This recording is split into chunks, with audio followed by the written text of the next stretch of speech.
چراغ خانہ قسط نمبر 3۔ میں نے چک 34 سے اپنے کام کے آغاز کا فیصلہ کیا اور واپس تھانے آ گیا۔ میں کل صبح ہی اس واردات کی رپورٹ اپنے علاقے کے ایس پی کو بھجوا چکا تھا۔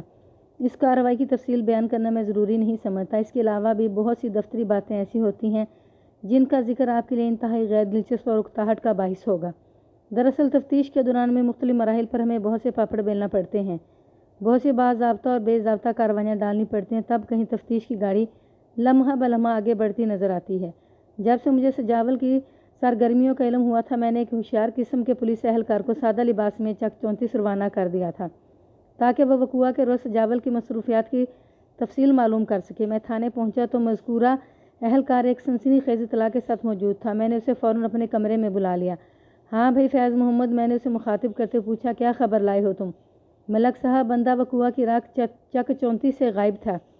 کچھ معلوم ہوا وہ کہاں گیا ہوا تھا؟ نہیں جناب، تفصیلات کا پتہ نہیں چل سکا، کانسٹیبل فیض محمد نے جواب دیا۔ میں نے لوگوں کو زیادہ ٹٹولنے کی کوشش بھی نہیں کی تاکہ انہیں شک نہ ہو جائے اور اس چھان بین کی اطلاع سجاول کو نہ پہنچا دیں۔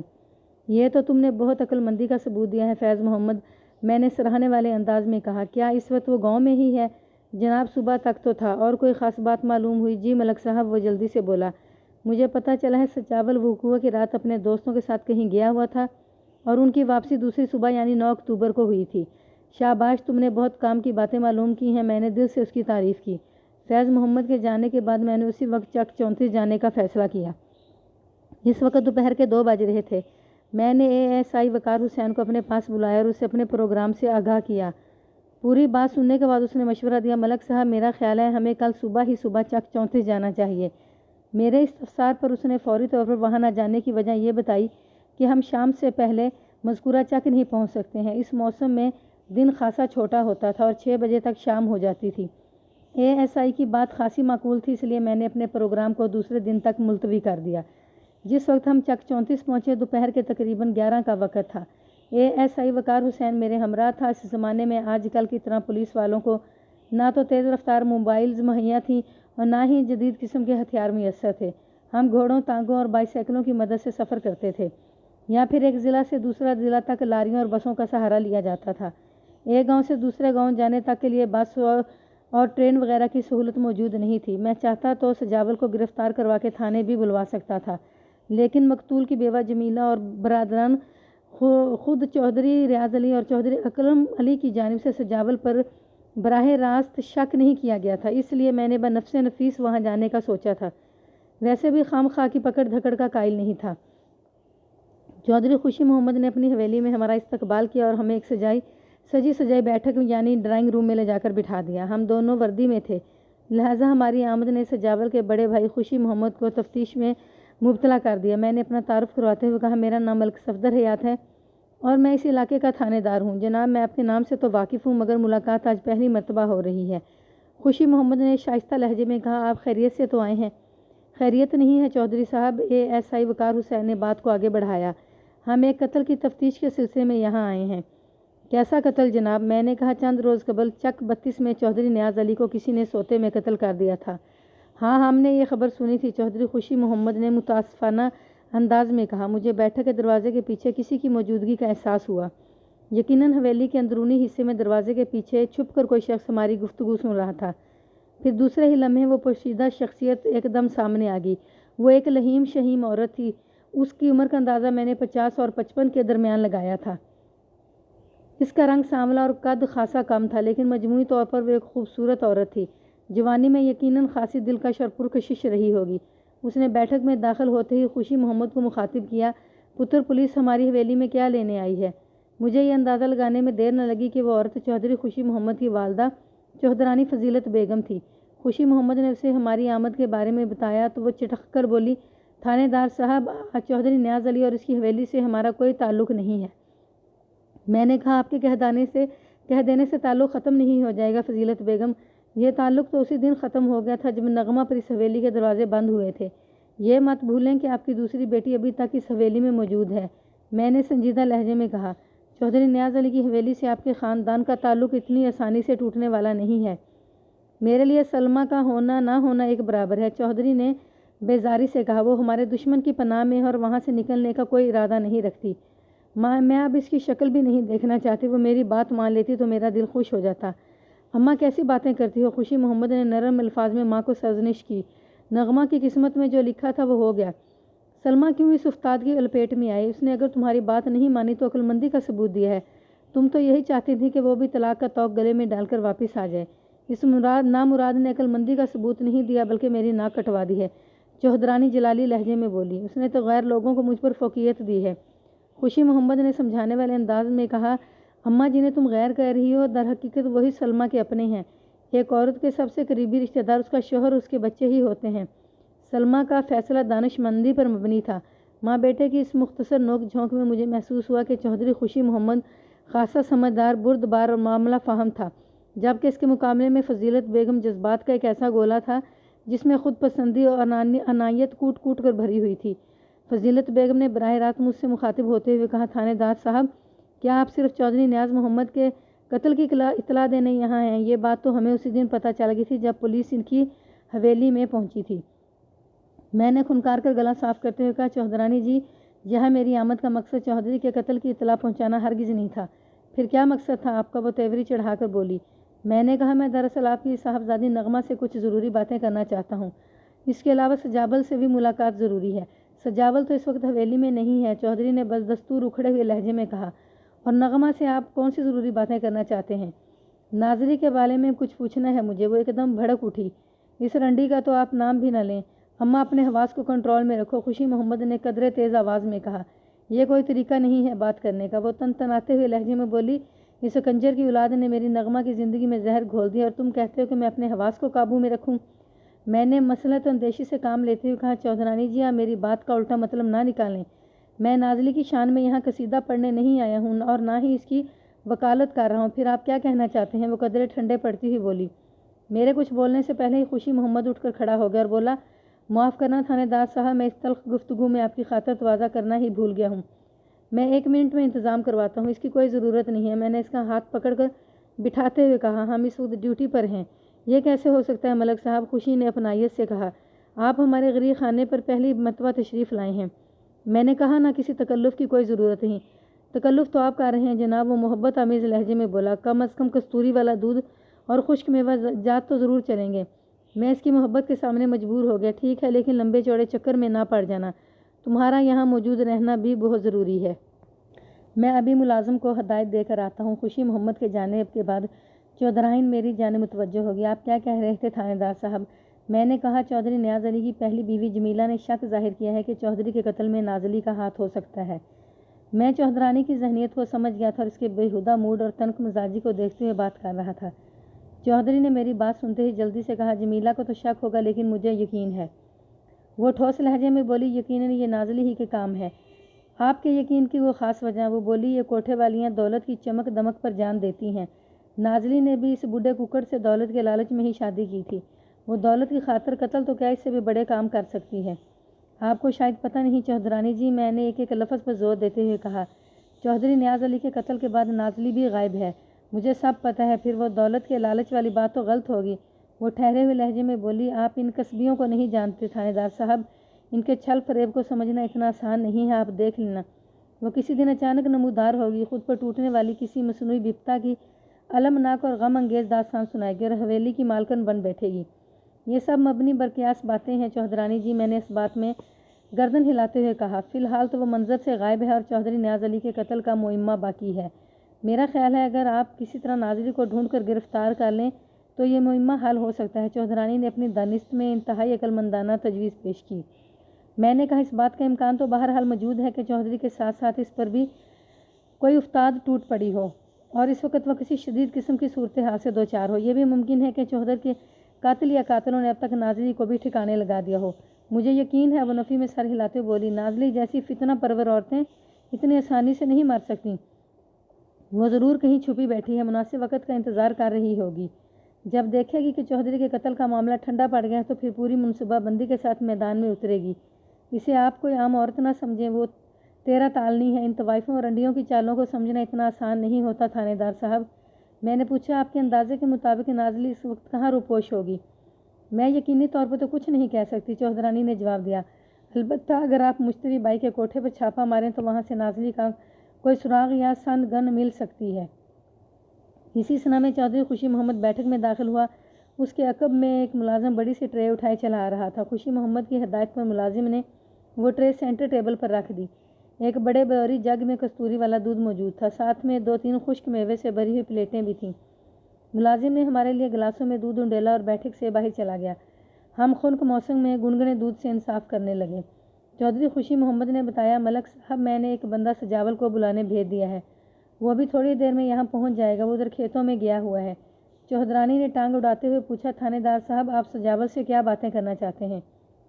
کوئی خاص بات نہیں ہے، میں نے ٹالنے والے انداز میں کہا، بات 2-4 سرسری سوالات پوچھوں گا۔ پھر میں نے خوشی محمد کو مخاطب کرتے ہوئے کہا، کیا خیال ہے چودھری صاحب سجاول کے آنے تک نغمہ بی بی سے 2-4 باتیں نہ ہو جائیں؟ ممکن ہے مفرور نازلی کے بارے میں کوئی اہم بات یا کوئی سراغ مل جائے۔ خوشی محمد آمادہ نظر آ رہا تھا، لیکن چودھرانی فوراً بیچ میں بول پڑی، نغمہ تو 10-11 ماہ سے یہاں رہ رہی ہے، وہ بیچاری صرافہ کے بارے میں کیا بتائے گی؟ کچھ نہیں بتا سکے گی تو کوئی بات نہیں، میں نے کہا، پوچھنے میں حرج ہی کیا ہے؟ کوئی حرج نہیں ہے، خوشی محمد نے کہا۔ چودھرانی نے تھکے ہوئے لہجے میں کہا، میرا تو خیال ہے آپ خواہ اپنا ہی وقت ضائع کریں گے، میں آپ کی ملاقات کا انتظام کرتا ہوں۔ ملک صاحب، خوشی محمد اٹھ کر کھڑا ہو گیا اور گھر کے اندرونی حصے کی جانب جانے لگا۔ چودھرانی نے جلدی سے کہا، انتظام کی کیا ضرورت ہے خوشی محمد، نغمہ کو یہیں بیٹھک میں بلا لیتے ہیں۔ میں نے کہا، میں نغمہ سے تنہائی میں بات کرنا چاہتا ہوں۔ وہ برا سا منہ بنا کر رہ گئی۔ خوشی محمد بیٹھک سے نکل گیا۔ خوشی محمد کے جانے کے بعد چودھرانی نازلی کے شجرے کے بقیے ادھیڑنے لگی۔ نغمہ کی عمر لگ بھگ 30 سال تھی، وہ ایک خوش شکل عورت تھی۔ اس کا 3 سالہ بیٹا عادل بھی اس وقت اس کے پاس ہی بیٹھا ہوا تھا۔ خوشی محمد نے ہماری ملاقات کا انتظام ایک الگ تھلگ کمرے میں کیا تھا۔ ہم تھوڑی دیر تک ایک دوسرے کے سامنے خاموش بیٹھے رہے، پھر میں نے سلسلہ کلام کا آغاز کرتے ہوئے کہا، نغمہ بی بی، میں نہ تو تمہارے پاس اظہار افسوس کرنے آیا ہوں اور نہ ہی کوئی خوشخبری سنانے۔ در حقیقت میں مجھے مجبوراً زبان روکنا پڑی۔ میں نے محسوس کیا جیسے نغمہ بمشکل خود پر قابو کیے بیٹھی ہو۔ اس کی صورت سے اندازہ ہوتا تھا کہ وہ رو دینے کے قریب ہے۔ اس کا وجود ہولے ہولے لرز رہا تھا۔ وہ اپنے جذبات پر قابو پاتے بولی، آپ خاموش کیوں ہو گئے ہیں؟ جو کچھ کہنا چاہتے ہیں جلدی کہہ ڈالیں۔ میں نے کہا، دراصل مجھے چودھری نیاز علی کے قاتل کی تلاش ہے۔ کیا تم اس سلسلے میں میری کوئی مدد کر سکتی ہو؟ میں بھلا آپ کی کیا مدد کر سکتی ہوں؟ وہ مرتعش لہجے میں بولی۔ آپ مجھ سے کیا چاہتے ہیں؟ میں نے اپنا مدعا بیان کیا۔ اکثر لوگوں کا خیال ہے کہ چودھری صاحب کے قتل میں نازلی ملوث ہے، جبکہ وہ خود بھی وقوعہ کے بعد اچانک غائب ہو گئی ہے۔ تم نے چودھری نیاز علی کے ساتھ 6-7 سال گزارے ہیں، ان کی عادات سے تم بخوبی واقف ہوگی، ان کے دوستوں اور دشمنوں کو بھی جانتی ہوگی۔ اگرچہ چند لمحات کے لیے ہم نازلی کو نظر انداز کر دیں تو تمہارے خیال میں چودھری نیاز علی کے قتل میں کس کا ہاتھ ہو سکتا ہے؟ ان کا ایسا جان کا دشمن کون ہو سکتا ہے؟ وہ روحان سے لہجے میں بولی، چودھری صاحب خود ہی اپنی جان کے سب سے بڑے دشمن تھے۔ یہ زو میں نہیں بلکہ ہوشت اور ہزار میں نے جملہ بول کر نغمہ خاموش ہو گئی۔ میں نے ایک لمحے کے توقف سے کہا، وقوعہ والی رات ہونے والی بارش نے ساری گڑبڑ کر دی ہے، ورنہ قاتل کا کچھ نہ کچھ تو پتہ اور سراغ مل ہی جاتا۔ نازلی بھی پراسرار انداز میں غائب ہو گئی ہے، ہمارے لیے بڑی دشواری پیدا ہو گئی ہے۔ کیا تم کسی ایسے شخص یا اشخاص کے بارے میں بتا سکتی ہو جو چودھری کے لیے کوئی گہرا عناد رکھتے ہوں؟ میں جلد از جلد چودھری کے قاتل کو گرفتار کرنا چاہتا ہوں۔ اب کوئی فائدہ نہیں ہے، وہ عجیب سے لہجے میں بولی، آپ چودھری صاحب کے قاتل کو پکڑیں یا نہ پکڑیں، وہ زندہ تو نہیں ہو جائیں گے۔ میں نے واضح طور پر محسوس کیا کہ اسے چودھری کی موت کا گہرا صدمہ پہنچا تھا۔ میں نے کہا، کوئی فائدہ ہو یا نہ ہو، بہرحال قاتل کو ضرور قانون کی گرفت میں آنا چاہیے۔ تم جو کچھ جانتے ہو صاف صاف بتا دو، سب کچھ میں سنبھال لوں گا۔ میں اس بارے میں کچھ بھی نہیں جانتی، وہ ٹھوس لہجے میں بولی۔ میں نے تسلی آمیز لہجے میں کہا، میں تم سے وعدہ کرتا ہوں کہ تمہارا نام بیچ میں کہیں بھی نہیں آئے گا، میں سب کچھ صیغہ راز میں رکھوں گا۔ وہ بے چارگی سے بولی، شاید آپ نے میری کسی بات سے کوئی غلط مطلب اخذ کر لیا ہے، اگر میں قاتل کے بارے میں کچھ جانتی ہوتی تو آپ کو ضرور بتاتی۔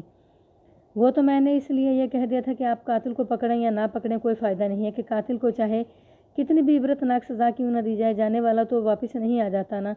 تمہارا کہنا بالکل درست ہے، میں نے اس کی تائید کی۔ پھر بھی قاتلوں کو کھلا تو نہیں چھوڑا جا سکتا، ورنہ دوسرے لوگوں کو بھی شے ملے گی۔ جو قتل کے بارے میں صرف سوچ رہے ہیں وہ بے درے قتل کرنے کھڑے ہو جائیں گے۔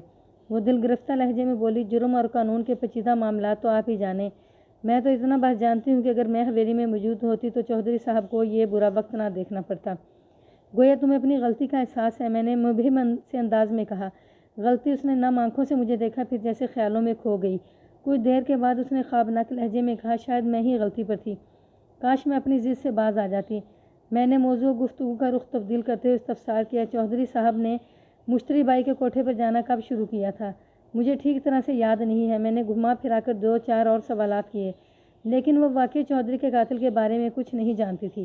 وہ صرف اسی بات پر پچھتا رہی تھی کہ اس نے حویلی سے نکل کر سنگین غلطی کی تھی، اور اس میں کوئی شک و شبے کی گنجائش باقی نہیں تھی کہ اس سنگین غلطی سے سرزد کروانے میں چودھری فضیلت بیگم کا پورا ہاتھ تھا۔ وہ انا پرست اور خود پرست عورت ایک بیٹی کا گھر اجاڑ چکی تھی اور دوسری کا بائیکاٹ کیے بیٹھی تھی۔ اسی اسنا میں چودھری خوشی محمد نے آخر اطلاع دی کہ سجاول حویلی میں پہنچ چکا تھا۔ میں نے ابھی تک خوشی محمد، چودھرانی اور نغمہ کو یہ محسوس نہیں ہونے دیا تھا کہ میں سجاول سے کس قسم کی پوچھ گچھ کرنا چاہتا تھا۔ مجھے یقین تھا کہ اگر چودھرانی کو یہ پتہ چل جاتا کہ میں اس کے ہونہار فرزند پر چودھری نیاز علی کے قتل کا شبہ کر رہا ہوں تو وہ ضرور کوئی نہ کوئی ہنگامہ کھڑا کر دیتی۔ اس جیسی عورت سے کچھ بھی بعید نہیں تھا۔ سجاول سے میں نے بیٹھک ہی میں ملاقات کی۔ وہ 18-19 سال کا ایک بانکا، سجیلا اور گبرو جوان تھا۔ اس کو دیکھتے ہی مجھے اندازہ ہو جاتا تھا کہ وہ غسیلا اور اکھڑ مزاج ہوگا۔ اس کا قد 6 فٹ سے نکلتا ہوا تھا۔ اس کے چہرے پر غصے اور الجھن کے ملے جلے تاثرات تھے۔ میں نے خاموش نظروں سے بغور اس کا جائزہ لیا تو اس کی الجھن 2 چند ہوگی۔ وہ بار بار اضطراری انداز میں پہلو بدل رہا تھا۔ جب معاملہ اس کے صبر و برداشت سے باہر ہو گیا تو اس نے قدرے ناراض لہجے میں اپنے بھائی چودھری خوشی محمد سے استفسار کیا، مجھے کس لیے یہاں بلایا ہے بھائی جان؟ خوشی محمد نے کہا، یہ ملک صاحب اپنے علاقے کے تھانے دار ہیں، تم سے چودھری نیاز علی کے بارے میں کچھ بات کرنا چاہتے ہیں۔ چودھرانی کسی کام سے اٹھ کر حویلی کے اندر چلی گئی۔ سجاول نے اکھڑے ہوئے لہجے میں کہا، ہمارا چودھری نیاز علی سے کوئی تعلق واسطہ نہیں رہا۔ یہی بات تھوڑی دیر پہلے تمہاری ماں نے بھی تو کہی تھی برخوردار۔ میں نے اسے مسلسل گھورتے ہوئے کہا، لیکن تعلق واسطے اتنی آسانی سے نہیں ٹوٹا کرتے۔ ہم اس خبیث چودھری کا نام بھی نہیں سننا چاہتے، وہ برہمی سے بولا۔ میں نے اچانک سرسراتے ہوئے لہجے میں سوال کیا، سجاول تم 8 اکتوبر کی رات کہاں تھے؟ 8 اکتوبر، اس نے چونکنے والے انداز میں کہا۔ 8 اکتوبر، میں نے ٹھہرے ہوئے لہجے میں کہا، وہ رات تم نے کہاں گزاری تھی؟ میرا مطلب ہے وہ کچھ پریشان ہو گیا۔ میرا خیال ہے میں رات گھر پر ہی تھا۔ یہ تمہارا خیال ہے یا تمہیں یقین بھی ہے؟ جناب، ہر شریف آدمی رات کو اپنے گھر پر ہی ہوتا ہے، اس نے قدرے تیز لہجے میں کہا۔ آخر آپ کہنا کیا چاہتے ہیں؟ میں یہ کہنا چاہتا ہوں کہ 8 اکتوبر کی رات تم گھر پر نہیں تھے، میں نے اس کی آنکھوں میں آنکھیں ڈال کر کہا، بلکہ وہ پوری رات تم نے چک 34 سے باہر گزاری تھی۔ کیا میں غلط کہہ رہا ہوں؟ وہ گھبرا گیا، پھر درزیدہ نظر سے خوشی محمد کے دیکھتے بولا، جناب مجھے یاد آ رہا ہے اس دن میں لائل پور گیا ہوا تھا۔ کیا تمہیں یہ بھی یاد آ رہا ہے کہ اسی رات چودھری نیاز علی قتل ہوا تھا؟ یہ بات مجھے دوسرے دن پتہ چلی تھی۔ خوشی محمد نے پوچھا، ملک صاحب، سجاول کے لائل پور جانے سے چودھری نیاز علی کے قتل کا کیا تعلق ہے؟ یہ بھی پتہ چل جائے گا، میں نے کہا۔ ذرا میں اس برخوردار کا انٹرویو تو کر لوں۔ پھر میں سجاول کی طرف متوجہ ہو گیا۔ ہاں بھائی جوان، میں نے اسے مخاطب کرتے ہوئے پوچھا، 8 اکتوبر کی پوری رات لائل پور میں تم نے کہاں گزاری تھی؟ میرے ساتھ چند دوست اور بھی تھے، اس نے جواب دیا، ہم سیر و تفریح کر رہے تھے۔ ان دوستوں کے نام تو گنواؤ، میں نے اپنی ڈائری نکالتے ہوئے کہا۔ سجاول کے بتانے پر میں نے اس کے 2 دوستوں ماجد اور صفدر کے نام اپنی ڈائری میں نوٹ کر لیے۔ پھر سوال کیا، کیا یہ دونوں افراد بھی چک 34 کے ہی رہنے والے ہیں؟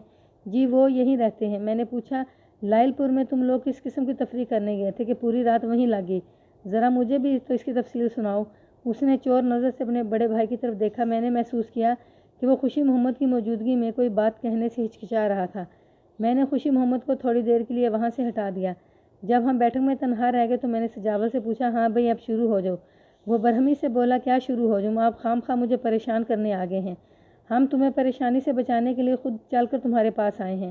ایس آئی وقار حسین نے اسے کڑے تیوروں سے گھورتے ہوئے کہا، ورنہ ملک صاحب چاہتے تو تمہیں گرفتار کر کے تھانے بلوا لیتے۔ کیوں، میں نے کیا جرم کیا ہے؟ جرم بھی بتا دیں گے، میں نے کہا۔ چودھری نیاز علی کا قتل ہو چکا ہے، مجھے پتہ چلا ہے کہ تم اس کے ٹکڑے ٹکڑے کرنے کا ارادہ رکھتے تھے۔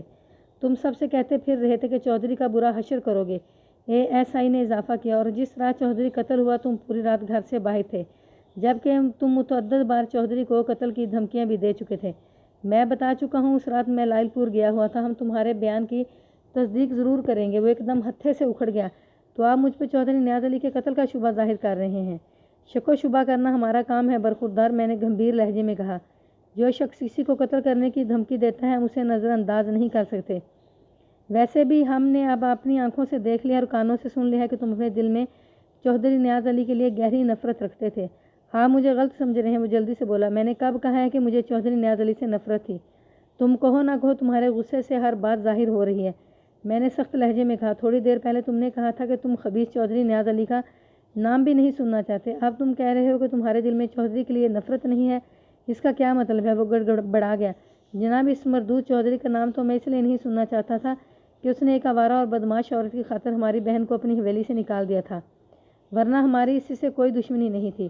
دشمنی اسی طرح ہو جایا کرتی ہو۔ میں نے کہا، میری اطلاع کے مطابق نغمہ کو چودھری نیاز علی نے حویلی سے نہیں نکالا تھا، بلکہ وہ خود وہاں نہیں جانا چاہتی تھی۔ اس نے چودھری پر ایک کڑی شرط عائد کر دی تھی جو اس کے لیے قابل قبول نہیں تھی۔ سجاول نے کہا، اب ان باتوں کا کوئی فائدہ نہیں ہے۔ میں نے اس کے چہرے پر نظر ٹکاتے ہوئے پوچھا، ابھی تک تم نے میرے سوال کا جواب نہیں دیا سجاول۔ کون سا سوال جی؟ وہ بیزاری سے بولا۔